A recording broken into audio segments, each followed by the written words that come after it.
Naranasan mo bang makapagbunot ng flooring? Uso noon ang mapulang flooring sa loob ng bahay. Ano ito? Ito ay red oxide floor. Ang complete floor finish ay hinahaluan ng red oxide pigment para ito ay magkaroon ng aesthetic na kulay pula.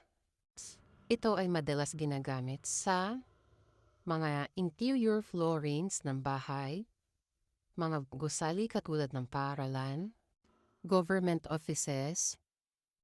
Sa maintenance nito, gumagamit ng bunot o coconut husk para sa pagkuskus o sa pagpapakintab ng top coat finishing nito. Lalagyan ng floor wax ang sahig at gagamit ng bunot o coconut husk para ang ganitong uri ng floor coating ay hindi na masyadong nagagamit sa ngayon sapagkat nagkaroon na ng modern top floor finishing katulad ng ceramic tiles at mga PVC veneers.